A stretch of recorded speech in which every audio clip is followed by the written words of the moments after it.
ইমামে আজম আবু হানিফা রাহিমাহুল্লাহ কিতাবের মধ্যে আসে তিনি খানায় কাবাতে গিয়ে যার কাছে চাবি তাকে বললেন, ভাই মনে বড় আশা রে, 2 রাকাত নামাজ খানায় কাবার ভিতরে পড়ব। সুবহানাল্লাহ। কিতাবের মধ্যে আসে খানায় কাবার ওই চাবিওয়ালাকে বললেন, ভাই একটু খুলে দিবানি, 2 রাকাত নামাজ ভিতরে পড়ব। ওই বাটা মনে করছে 2 রাকাত নামাজ না হয় 10 মিনিট লাগবে, জাগা পড়ুগা। খুলে যখন দিছে ইমামে আজম আবু হানিফা এক পায়ে দাঁড়াইয়া 1 রাকাতে 15 পারা কমপ্লিট। আর আস্তে সুবহানাল্লাহ।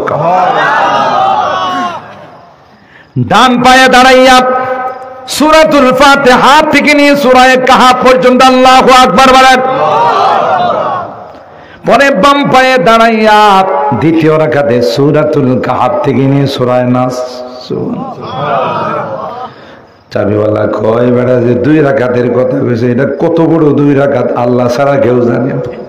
ইমামে আজম কয়, ভাই জীবনে চান্স পাইলাম, মালিকের ঘরে দাঁড়াইয়া 2 রাকাত নামাজ পড়ার ভাগ্য হলো।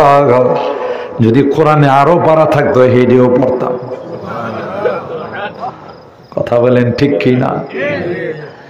এই চান্স আর কে পায়? এই জন্য 2 রাকাত নামাজে পুরা কোরআনে কারীম কমপ্লিট করেছেন। আল্লাহু আকবার বলেন।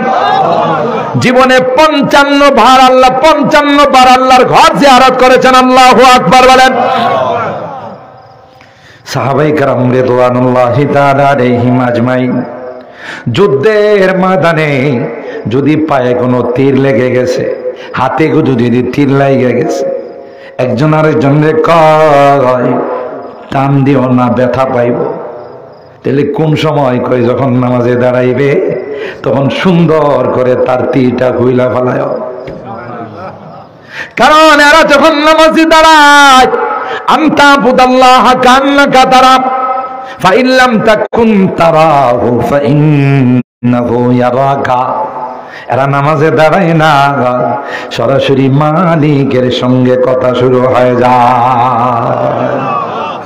ঠিক কিনা বলেন? সাহাবায়ে কেরাম পায়ের মধ্যে তীর লাগছে, বডির মধ্যে তীর লাগছে, একজন আরেকজনের কয় তাহাজ্জুদে যখন দাঁড়াবে, নামাজে যখন দাঁড়াবে, তখন তীরটা সুন্দর করে বাহির করে ফেলো, কারণ তখন তিনি টের পাবে না, কারণ তিনি তো আছেন তার মালিকের সঙ্গে মোরা খাওয়ায়। बुजुर्गी की नहीं हमको जरूरत, बुजुर्गी की नहीं हमको जरूरत, गुलाम अपना बना हमको खुदाया। গোলাম তার গোলামিও প্রকাশ পায় নামাজের মাধ্যমে। তাইলে এই মজা কখন আসবে? যদি আত্মশুদ্ধি হয়, পবিত্র আত্মা হয়। এটা কোন জায়গায় গেলে এই পবিত্র আত্মা পাওয়া যাবে? ইত্তাকুল্লাহ ওয়া কুনু মা'আস সাদিকিন।